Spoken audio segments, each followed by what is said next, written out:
NFL coach Jon Gruden wants Kevin Stefanski's job, and he wants Shedeur Sanders to be his starting quarterback. We don't have much evidence that Jon Gruden can actually do this. We really don't, except for the idea that we've just heard him talk football for so long and for so many years now. You're with me there, man. He is so charismatic and so everything he does, he just does it with energy. I like that. That was awesome. Good. I like it. Good. Nice. We be in the meetings and he's one of them coaches where we in meetings and you can know somebody messed up and you be like. Ladies and gentlemen, we're watching a career resurrection in real time.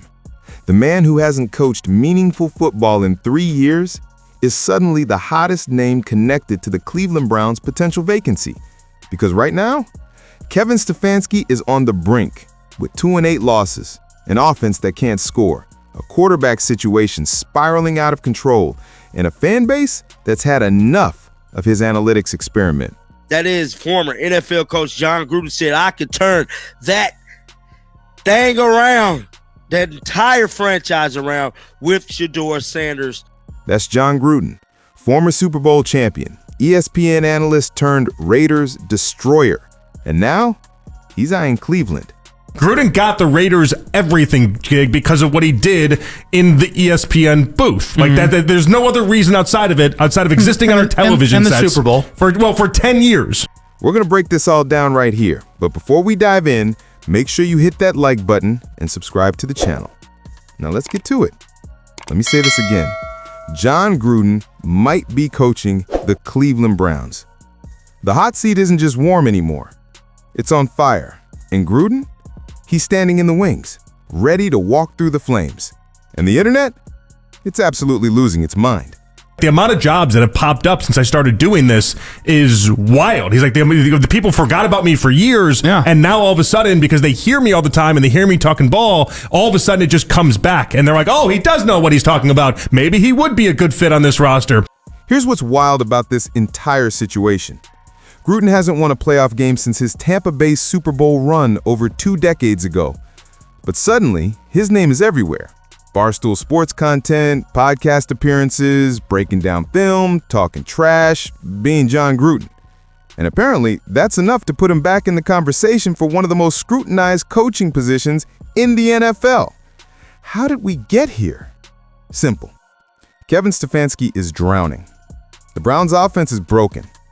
Dillon Gabriel looks completely overwhelmed.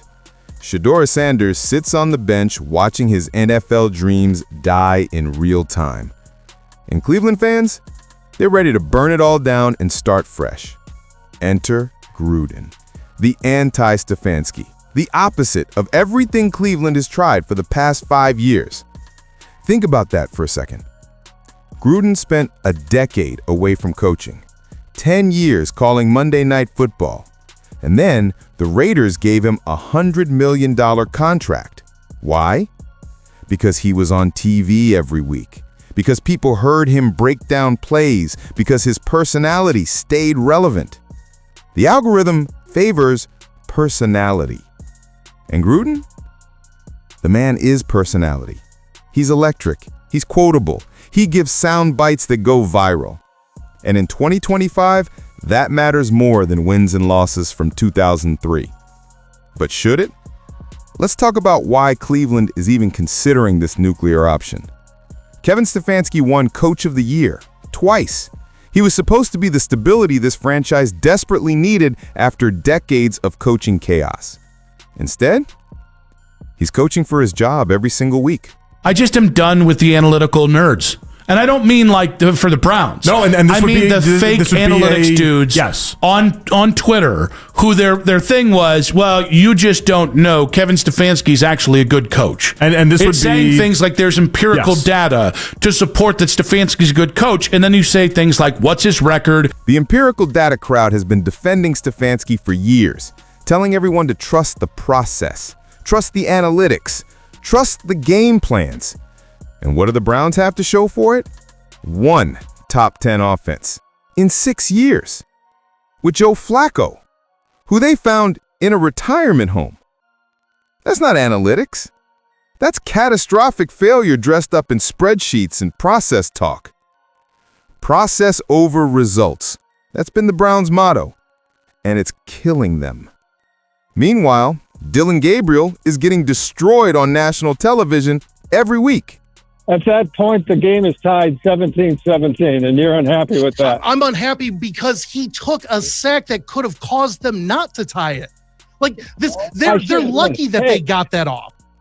Dillon Gabriel, third-round pick, 5 games into his NFL career, and he's already becoming a punchline. The split in Cleveland media is fascinating. Some people want to give Gabriel time. He's a rookie. He's learning. He needs protection. He needs weapons. Others, they've seen enough. Once your coach starts not making sense, that's the beginning of the end.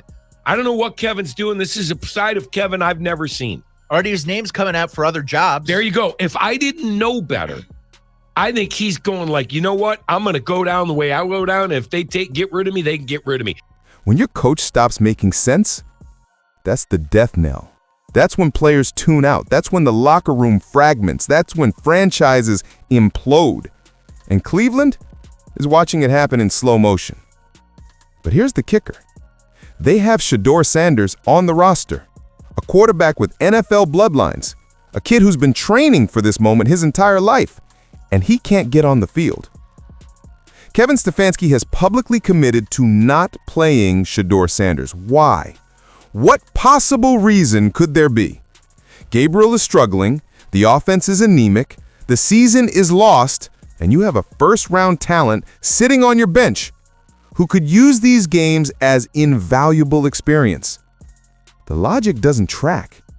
If Gabriel isn't the answer and the season is over, why are you not seeing what you have in Sanders? Unless Stefanski is so committed to his evaluation, so locked into his process, that he'd rather go down with the ship than admit he made the wrong call. Kevin Stefanski is going to sink the ship. He don't give a damn about the team. He know he getting fired. As of right now, Kevin Stefanski name coming up for other jobs like OC jobs. He know he done. That's the nuclear take. Stefanski knows he's done. He knows the writing is on the wall, so he's coaching his way on his terms until they escort him out of the building. And Shedeur Sanders? He's collateral damage. So that brings us back to Jon Gruden. Jon Gruden, if he ends up being a candidate in Cleveland, if the job opens up, will be one of the funniest Rorschach tests of Browns football. Gruden represents everything Stefanski doesn't. He's loud, he's brash, he's old school football. He's Spider 2Y banana and grinding out wins with average quarterbacks. The personality matters. In Cleveland, where fans have been beaten down by decades of failure, sometimes you need a jolt. You need energy. You need someone who makes you believe again. But here's the problem. It's been 20 plus years since the Super Bowl. Like the idea that he is even really accomplished anything in what is even considered modern football right now is not accurate, because he went for 10 years in the ESPN booth to then basically blow up the Raiders and do so in a magnificent fashion. He accomplished nothing in Las Vegas with that team. Nothing. He accomplished nothing in Vegas. He drafted poorly, he coached poorly, the team was a disaster, and then the emails leaked and he was gone. So what exactly are the Browns getting here? We really don't have much evidence that Jon Gruden can actually do this. We really don't, except for the idea that we've just heard him talk football for so long and for so many years now, and we know he knows what he's doing, but it's based off of what? Fair point. Gruden did get the most out of journeyman quarterbacks. He did win a Super Bowl with Brad Johnson. That's not nothing. But here's the counter. Derek Carr, a perfectly capable NFL quarterback. And Gruden couldn't win with him, couldn't develop him, couldn't build anything sustainable. Why would it be different in Cleveland? Great people person. Because I do take in his content. I think he's a fantastic people person. I think he knows how to read people very well. I think he understands the moment. I think he'd be in the right CEO type setting. After 5 years of Stefanski's buttoned up, analytics driven, process oriented approach, Cleveland needs chaos. Maybe they need someone who trusts his gut, who plays to win, who isn't afraid to fail spectacularly. Because here's the truth. The Browns are already failing. They're 2-8. Their quarterback situation is a mess. Their Their offense is unwatchable. Their head coach has lost the plot. What exactly do they have to lose? Cleveland needs to overcorrect. They need to blow it all up, start fresh, try something completely different. Want to get away from analytics? You can't. It's 2025. But do I want it to stop being the leader of everything? Yes. Do I want football? Do I want football guys making decisions again? Yes. And that is what Jon Gruden is to me. Football guys making football decisions. Novel concept, right? Here's what we know. Jon Gruden wants back in. He said he'd coach in Cleveland. He believes he can turn it around with Shedeur Sanders. The fan base is desperate for change. Stefanski is coaching for his job every week.